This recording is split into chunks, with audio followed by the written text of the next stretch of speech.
It's Thursday, May 11th, and this is Now on HNN. The clock is ticking down to the end of Title 42 and new asylum restrictions. I'm Nicole Skanga in Brownsville, Texas, covering how border communities like this one are handling the change. The state education department is investigating a school bus incident that left children terrified.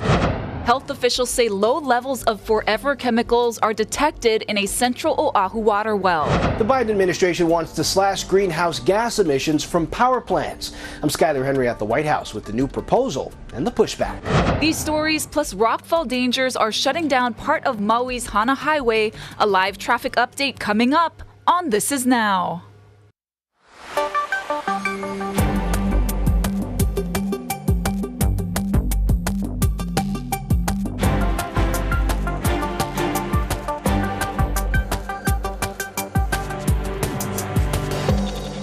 Aloha and good afternoon. New immigration rules take effect at midnight tonight when the pandemic-era public health policy known as Title 42 ends. Now, that policy allowed the U.S. to quickly expel migrants due to COVID-19. That's right. In anticipation, the Biden administration has launched new measures to crack down on illegal border crossings. Now, the policy change comes as Border Patrol reported a one-day record of more than 10,000 apprehensions earlier this week. Nicole Skanga reports from Brownsville, Texas.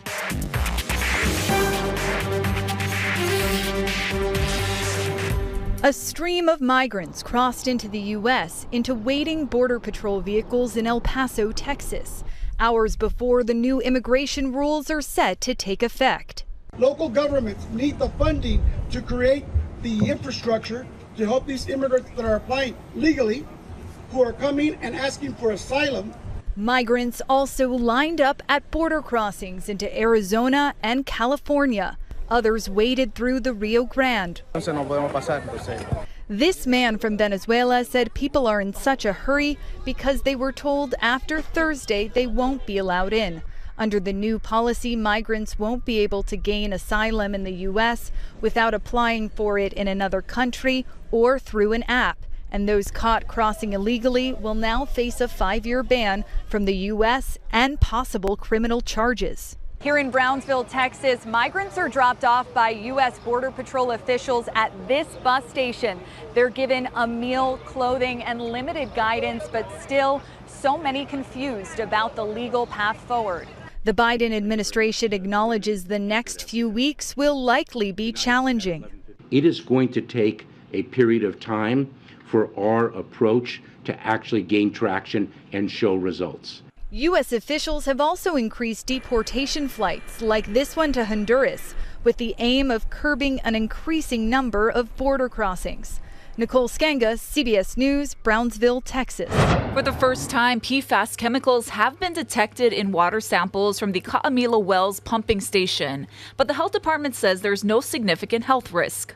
That facility serves Board of Water Supply customers in central Oahu. The state says the chemicals, often found in household products, were confirmed 3 times last month, but were all below the EPA's proposed maximum contaminant levels. That's different from Kunia, where 2 wells have PFAS chemicals above that threshold, and residents are still living on bottled water. Well, new reassurance this morning on Red Hill. Here's an exchange on Capitol Hill between a Hawaii senator and the Secretary of Defense. Can you reassure the people of Hawaii that Red Hill will never be used for fuel storage or fuel operations once it is emptied? Yes, that's when I made that decision. That was my intent, Senator, and also thank you for everything that you and the delegation have done to help us move forward. Are you on track to send your certification to Congress that our Indo-Pacific fuel needs won't be adversely impacted by the closure? Yes, we are on track. The military has discussed repurposing the tanks. A public town hall is scheduled for May 23rd and 24th. That's happening at Ke'ehi Lagoon Memorial Park. Honolulu police executed a massive investigation in Leeward, Oahu, leading to the discovery of gambling devices and drugs. And more arrests are anticipated. It's all part of a multi-agency raid known as Operation Firestorm. The operation happened yesterday and it involved 4 raids in the area from Eva Beach to Nanakuli. 7 people were arrested, the first one at 2:30 in the morning. HPD says by the end of the day, 38 gambling machines worth $300,000 were seized, along with 3 ounces of methamphetamine and 50 Oxycontin pills. Officials say the raids are a result of community complaints. We do encourage our community to get out there, be proactive, and call out these bad actors in their neighborhoods.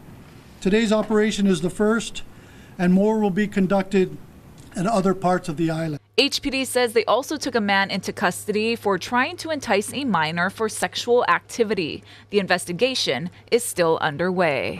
Sound detectors aimed at reducing illegal noise on the roads are coming to Oahu. State lawmakers approved $2.5 million for the pilot program, which will operate like red light cameras with fines sent to the registered owner of the car. The first microphones could be installed in the Manoa or Kaka'ako Waikiki areas where there are many noise complaints. In the past, illegal mufflers have been very difficult to enforce. Now that we're implementing this technology, it's going to be much easier to enforce. What if there's 2 cars side by side and the car closest to the camera gets a ticket and the car is perfectly legal and the car next to it has a loud muffler, but they get the wrong person? The state says the devices will go on existing infrastructure like streetlights. It'll be at least 2 years before the program will be rolled out. Now to an exclusive report. Hawaii News Now has obtained audio from a chaotic school bus ride in Wahiawa. The driver reportedly pulled over after the kids got too rowdy, and the situation then escalated to involve the military police. Now the education department has security video of the incident, but has not released it. Mahealani Richardson has the story. It felt like a crisis scene. There was so much crying, and the kids were very upset. They were like hysterical crying. The DOE says the driver stopped at the Child Development Center on base because he determined the ride was unsafe due to student behavior. Army mom Jill Smith says some kids were climbing over and under the seats, but she believes the driver's scolding went too far. So I then go to the CDC and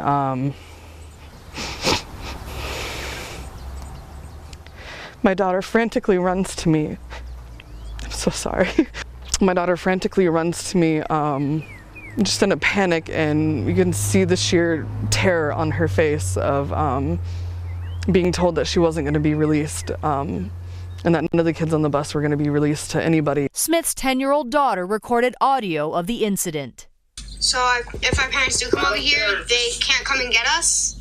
I don't care. I ain't give it to you yet, your parents. But we're their kids. I don't care if it's an MP, come over here, I don't care. I'm not going to release nobody. MP is military police. Later in the audio, the children burst into tears, sobbing uncontrollably. So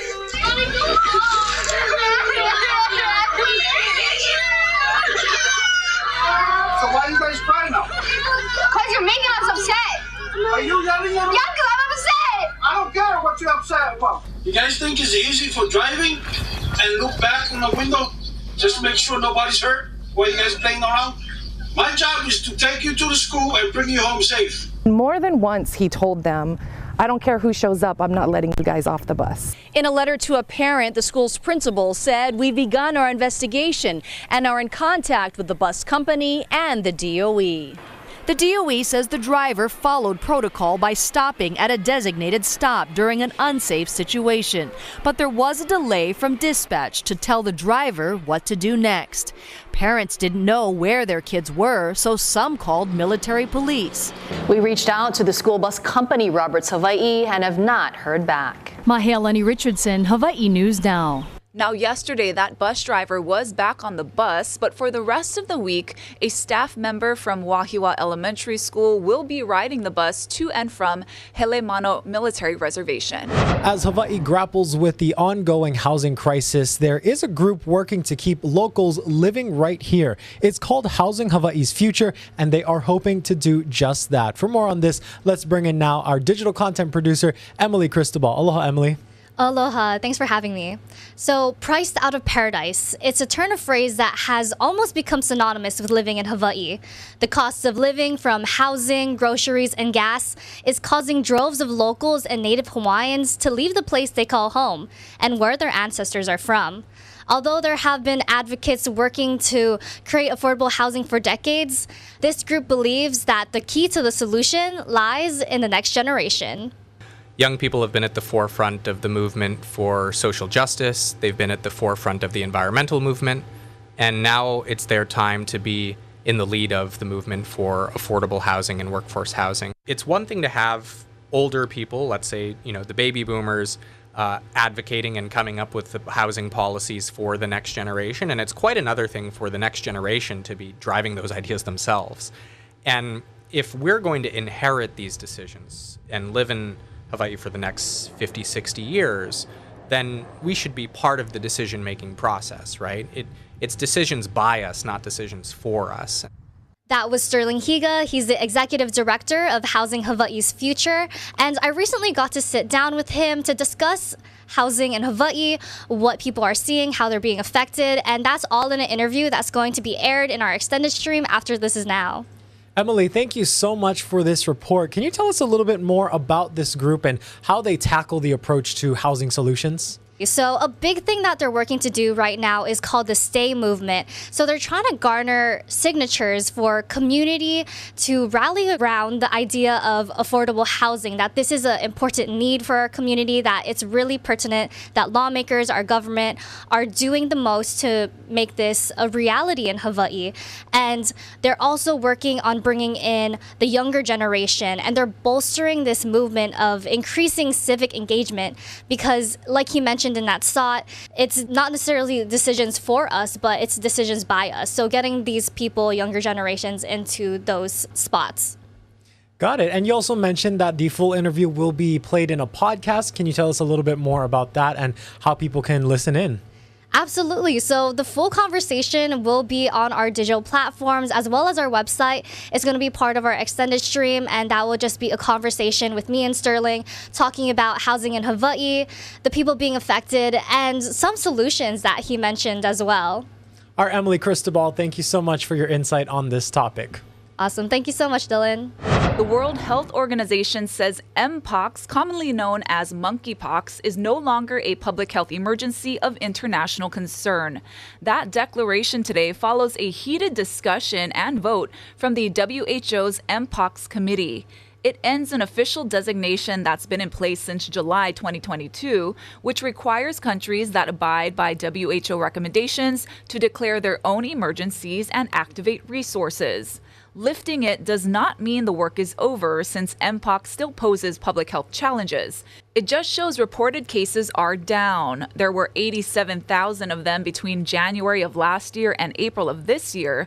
The WHO attributes 140 deaths to Mpox and says it spread to 111 countries and territories. The U.S. alone has had more than 30,000 reported cases. More gay and bisexual men are able to give blood under new donation rules now in effect. The USDA created new screening questions to reduce the risk of transmitting HIV. All potential blood donors will now be asked the same questions regardless of gender or sexual orientation. Information about sexual partners and current medications will help determine whether someone is eligible to safely donate blood. The FDA's new rules are in line with other countries, including the United Kingdom and Canada. The Biden administration revealed a sweeping new plan to cut greenhouse gas emissions from the nation's power plants. Skylar Henry tells us how the new rules promise to save lives and bring relief to climate-battered communities. However, there is some fierce opposition. The proposal would limit planet-warming emissions from future power plants, but also, for the first time, from existing plants, which generate about a quarter of U.S. greenhouse gas pollution. So it's clear that we've reached a pivotal point in human history. Speaking at the University of Maryland, the head of the Environmental Protection Agency says the plan will protect populations most affected by climate change. It will bring substantial health benefits to communities all across the country.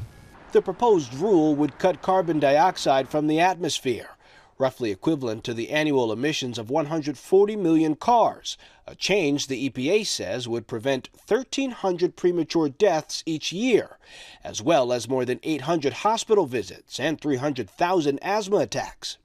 To sell its climate change policies, the Biden administration is making the case that it's not about politics, but an obligation to future generations. It's about uniting as a society, as a nation, as a people, for the greater good of humanity. The plan would force many existing power plants to adopt new technology to capture emissions, and it quickly drew protests from the energy industry. The trade group America's Power claims it's designed specifically to cause the premature closure of coal power plants and will jeopardize grid reliability. Republican-leaning states are already promising a legal challenge, meaning the battle for cleaner air could get messy. Skyler Henry, CBS News, the White House. A new study says rising ocean levels will have a dramatic effect on HONOLULU Bay. Researchers say 7 years from now, nearly 90% of the preserve's sandy area could end up underwater. UH researchers evaluated the bay for 5 years and found the water quality improved during the pandemic closure, but then declined when it reopened to visitors. They also predict 88% of its beach will be underwater at high tide by 2030. They say the city may need to change the visiting schedule, especially during king tides. If they didn't close on those days, they could reduce the number of daily visitors on those days, or people could be relocated onto the grass. It is really important here in the state to not only think about sea level rise, but also about temperature increases, changes in ocean chemistry, and stronger, more frequent, severe storms. Researchers recommend buying local products to reduce our carbon footprint. Well, it was a wet start to the day here on Oahu, and that led to a little bit of a mess on the roads. For more on this, we bring in now our Jonathan Masaki for a look at our traffic. Aloha, Jonathan. How are you? Well, good to be here. Thank you so much for having me. I know there's a lot of things to talk about when it comes to the traffic, and we're going to start off with the island of Maui, actually, correct? And we have some pictures that was sent to us about Hana Highway. It was totally shut down last night because on that particular stretch of roadway, this is from Alelele Bridge to Lelekeo Bridge, and this is in Kipahulu in East Maui. Now, motorists are not going to be able to travel between Hana and Kaupo during a closure, which may extend up to a month, that we're told. Okay, now county crews are working to stabilize the cliffside conditions, including removing loose rocks, and there's going to be an engineering assessment done today in that area because look at some of the damage that has already been caused. Fortunately, we're told no one was injured in this incident, and they want to keep it that way. And so that's why the extra measures are being in place. And like they said, up to a month, it'll be closed down. And message boards are all over the place in the Kanaio and the Hana area to alert motorists because of that particular stretch being shut down. Now, growing up in Maui, I can tell you this was a stretch of road that was never really all that good. It was always kind of remote, so it did have a way of not going that way to Hana because it was just such a remote area. So, that's going to be in place for the next month. Are there any alternate routes for residents in that area, Jonathan? Actually, no, there's not, Ashley, unless you make your own road, perhaps. But no, there is no official county highway alternative. So you kind of have to go, unfortunately, the long way all the way through Kahului and then to Hana and then come back the other way again because this is a very remote road. So no. So unfortunately, that's just the way it's going. Right. Better to be safe anyway. Absolutely. Yeah. Absolutely. So what else is going on the roadways? Well, I got to tell you about the H3. That's a big thing for us here on Oahu. It's going to be totally shut down, and it's going to start on Friday night. Okay, so this stretch of road, as we see on our screen there, will be shut down from about 7 p.m. on Friday, May 12th, and will open on May 14th at 8 a.m. 6 a.m. And this is Mother's Day weekend. So guys, gals, if you're heading to celebrate mom on the other side of the island ahead of time, you may want to take Like, and Pali. The reason they're shutting down the H3 in this direction is some joint construction repairs they need to do to reinforce the freeway. So again, erring on the side of safety, the Hawaii Department of Transportation wants to make sure that they get that in place before anything happens. So anyway, observe that again Friday night from about 7 o'clock to Sunday morning at 6 a.m. And as you folks know, poor Lacey was crazy busy today with all the different situations going on the roadways. A lot of inclement weather coming down. We're over on the leeward side right now. Look at Farrington and Nanakuli. It's kind of slippery right there with some rain coming down. And we're going to switch over now to right here in town. We're going to go into Waikiki. This is Kalakaua and Beach Walk. And the conditions there also kind of wet, but we're told that, as you make your way into the inner part of the city, just be aware of some of the slippery conditions. And let's try to get to a camera on the windward side. Okay, from Kalakaua and Beach Walk, we're going to go to H3 and Kamehameha, or rather, this is actually the Poly Highway, and you see the rain coming down over there a little bit. A few days ago, we had a situation where the construction for the repair was taking place on that specific stretch. So this is a stretch that we need to be very aware of when you're coming in today.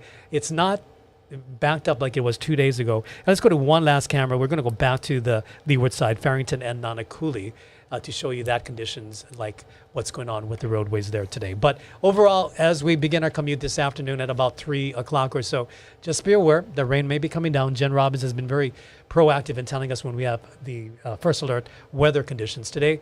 I'm not too sure what she has, but I can tell you coming into work today, it was kind of backlogged because of all the mess going on with the rain. So that's kind of it for today. All right, Jonathan Masaki joining us this afternoon. And for more on your weather, let's check out Guy Hagi with your first alert forecast.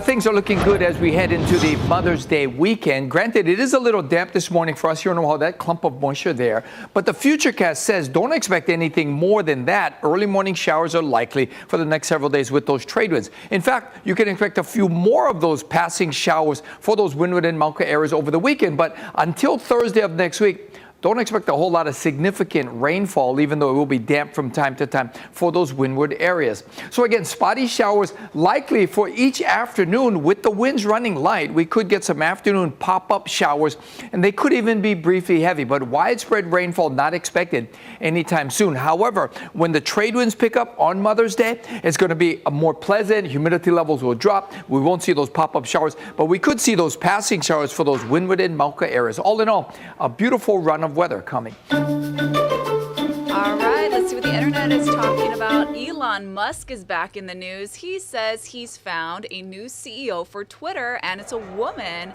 The company now goes by the name of X Corp. So in a tweet, the SpaceX and Tesla founder says she'll start in about 6 weeks. So selecting a new CEO is a follow-through of a promise he made a few months back. Musk said he plans to become Twitter's executive chair and chief technology officer. And of course, he's still the owner since he bought the company back in October. Now, he definitely has faced some critics since taking on the job. So it'll be interesting to see how this new CEO comes in and handles things. We're going to go ahead and give you some good news now. Let's see if I can pull it up right here. Did you watch a lot of Sesame Street, Ashley? I was a total Sesame Street kid. Oh, how cute. So I'm very excited to see this. Yes, well, this next story here, just in time for Asian American TJ, how do you and show your Pacific Islander Heritage Month. The children's show Sesame Street has welcomed its first Filipino character. Meet TJ. He's the program's latest Asian American Muppet. Filipino American animator Bobby Pontilas based TJ on two of his friends' kids. Pontilas wrote on Instagram that he and Sesame Street's workshop creative director collaborated on the design. And so this is all about representation here. You know what I'm saying? He's so cute. Look at his when I don't know a word. So perfect. Accurate. Safe to say. Accurate. I never watched a lot of Sesame Street growing up as a kid, but it's good to see, some representation there. It's still sticking around. It all is. These decades. Yeah. And, we also we also want to end today with this cute video ahead of Mother's Day. Take a look at this. This is a mama bird. A mother's instinct is strong, and that transcends everything. The mother has shielded her eggs from a hailstorm. This happened in Colorado. I believe it is an osprey bird, but just goes to show mothers care for their children regardless. Look at that. I love that. Very long and cold, rainy night for that bird and family there. I feel you, mama bird. Thanks for tuning in, everyone.